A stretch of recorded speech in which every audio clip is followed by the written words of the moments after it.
Good evening. Ako po si Nick Leonard Adrian Pareño. Ito po ang aking comparative analysis sa philosophy ni Anselm at ni Aquinas. Una po, pasensya na po dito sa ingay dito sa aking paligid kasi dito ako sa bahay. Ito yung mga kapatid ko. Don't mind the noise. I'm sorry. Ito yung labas. Una, yung kay Anselm at Aquinas. Yun yung pag-uusapan natin ngayon. Yung kay Anselm at Aquinas, parehas silang mga philosopher at theologians noong medieval ages. Nagtangka sila na ipaliwanag yung existence of God at tungkol sa Diyos. At ito naman ang ating i-discuss ngayon. Unahin na natin yung kay Anselm. Yung kay Anselm kasi, dun sa ontological argument, dun sa proslogia na gawa niya, he defined God as that than which nothing greater can be conceived. Para ang pinakadakilang bagay na pwedeng maisip ng tao, na maaaring maisip. Yan. He argues that if God exists in the mind, if God exists in the mind, sa idea natin, sa utak, then God must also exist in reality. Kung nag-exist ang Diyos bilang ideya, ay nag-exist din dapat siya sa realidad. Kasi ang pag-iral sa realidad ay mas dakila kumpara sa pag-iral sa isip lamang. Halimbawa, kung iniisip mong may pinakamayaman na tao, iniisip mo sa mundo, ngunit nasa isip mo lang at wala naman siya sa realidad, mas mayaman pa rin maituturing ang taong umiiral sa realidad kaysa sa taong umiiral sa isip lamang. Gets ba yan? So God must exist in reality. Ito yung sinasabi niya, not only in the mind. Yung kay Anselm kasi, parang purely priori. Parang nag-rely siya dun sa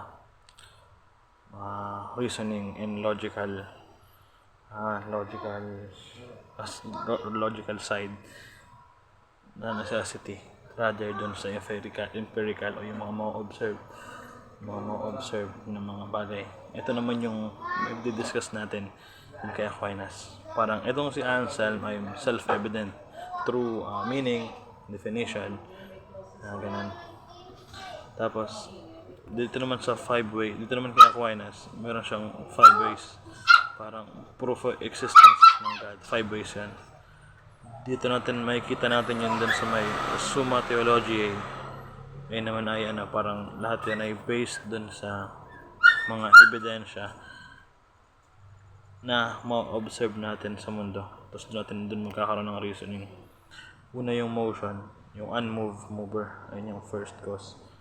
Parang yung mundo umikot kasi may nagpaikot. Yung mundo gumalaw kasi may gumalaw. Ayun yung Diyos, ayun yung first mover or siya yung unmoved mover. Parang siya yung simula ng paggalaw. Pangalawa yung causation niya, yung uncaused first cause. Parang lahat ng bagay may cause and effect, sanhi at bunga. So parang may pinakadakilang sanhi na nagdulot ng lahat. Ayun yung Diyos dun. Tapos sa contingency naman, ayun yung may necessary being. Parang sa lahat ng bagay na temporary o mga pansamantala, may isang being na panghabang buhay o pang term nun, walang katapusang pag-iral. Ayun yung necessary being. Tapos pang-apat sa degree of perfection, standard of goodness. Parang doon sa sinasabi ni Aquinas doon, sa lahat na makita nating kagandahan, kaganda ng bundok, ganda ng dagat, ganda ng mga tao, may standard ng kabutihan, may standard ng kagandahan. Yun ay din ang Diyos, siya yung batayan, hindi yung jowa mo, yung babae. Parang napaka-isang illogical na tanong, na illogical na argument kung sasabihin mong gano'n. Kaya kung ang isang philosopher, sasabihin mo na ikaw ang batay ng kagandahan, bullshit. Kasi ang Diyos ang degree ng perfection. Yung panglima, yung design, yung order of nature, parang design, parang great designer, parang doon sa order ng mundo, sa pagpapalit ng araw at buwan, sa pag-ulan at lahat man ng nangyayaring mga sa siyensya at parang beauty of nature, merong intelligent designer na gumawa nun, na nag-order ng lahat. Parang siya yung nag-ayos nun, nag-ugnay-ugnay nun. Ayun yung Diyos. So kung makikita natin dito sa five ways ni Aquinas, makikita natin yung existence ng Diyos based doon sa ebidensya na may o-observe natin sa mundo. Ayan. Dun sa motion, sa causation, contingency, design, degree of perfection ng great designer. Ma-observe natin yun sa mundo. So pag ma-observe natin yun, demonstrate, doon natin makikita yung parang existence ng mundo, existence ng Diyos, and demonstrated through experience, pagdanas. Yun nga. So i-compare natin sa conclusion nitong part na to. Si Anselm ay may parang mas abstract at philosophical na appeal dun sa pure reason ng Diyos. Parang may isip natin ng Diyos, may exist ng reality sa Diyos. Samantalang si Aquinas naman ay more on empirical, parang ano siya dun parang kinuha niya din yun sa Aristotelian and metaphysical observable reality. Ayan, ayun yung pinagganon nila. Ayun yung sa may existence of God. Yung pangalawa naman, yun ito, pinag ko yun dito ito, yung sa faith and reason. Ito yung matagal ng usapin Parang faith and reason, magkaugnay ba o hindi? Ano bang dapat mauna?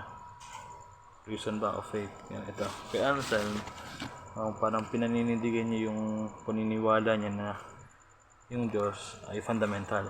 Parang faith muna talaga. Tapos after kung maniwala, doon pa lang may reason out.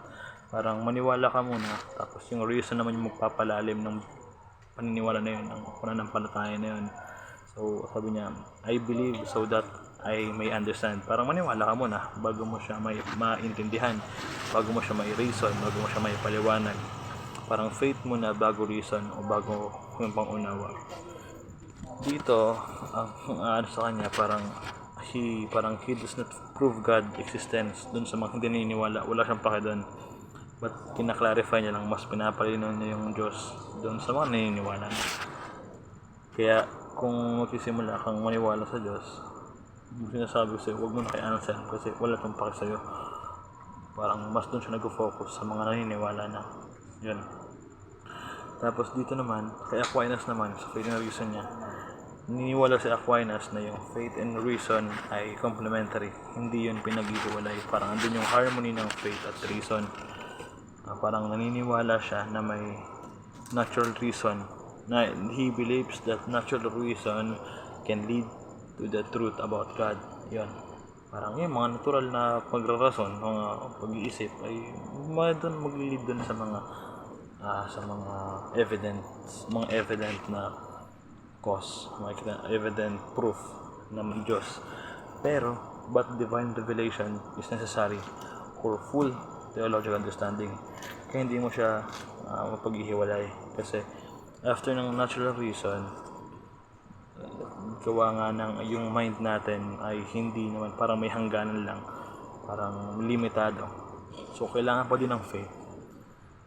Kasi may mga bagay na hindi na maipapaliwanag o hindi na maiisip, hindi na papasok dun sa hindi natin maipapa-reason out, wala nang parang hindi natin mahanap ng ebidensyang physical. Kaya kailangan naman dun ng faith. Kaya hindi talaga sa kanya, hindi pinag-ihiwalay yung reason tsaka faith, hindi magkasama yon. Kasi may mga bagay na hindi naabot ng human reason nga at hindi na naiintindihan ng pag hindi ka naniniwala. So pag wala kang pananampalataya, pag purong rason, syempre pag nag-rason ka, maghahanap ka ng ebidensya. O syempre pag faith, parang parang believing in testimony, parang without vacillation din.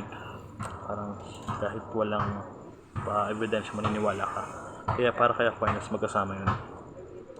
So dito naman, kung i-compare natin dito sa part na to, si Anselm, pina-prioritize na yung faith doon sa mga Anselm prioritize faith and sees reason as secondary lang yung faith, ay secondary lang yung reason. Parang maniwala ka muna, saka ka mag-rason, saka mo siya ipapaliwanag. Kaya Aquinas naman yung harmony o magkasama yung faith and reason. Sinasagot ni Aquinas yung mga hindi naniniwala para maipaliwanag niya.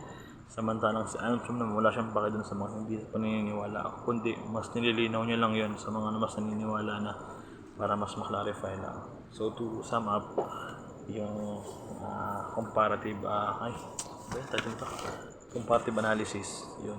Kung gusto mong, sa akin lang naman, kung gusto mong maniwala, kung gusto mong, kung nagsisimula kang maniwala sa Diyos sa pamamagitan ng filosofiya, basahin mo muna si Aquinas.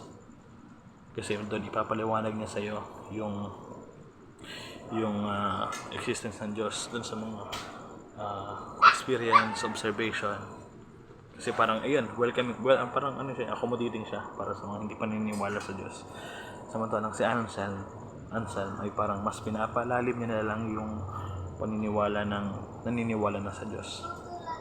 Para mas maintindihan, para mas more philosophical at mas intindihan.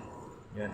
Kaya kung ako sa'yo, kung nagsisimula kang maniwala pa lang sa Diyos, sa existence ng Diyos, philosophically and evidential, theologically, doon ka muna kay Aquinas bago ka mag-answer. Kasi para sa conclusion, sa pinakamaikling conclusion na bibigay ko, ay sinulat ko yun dito. Sabi dito, teka lang. Yun yan.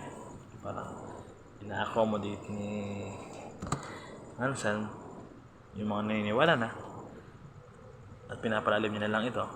At si naman ay Aquinas ay ito para sa mga hindi pa naniniwala, para sa mga gustong maniwala pa lang.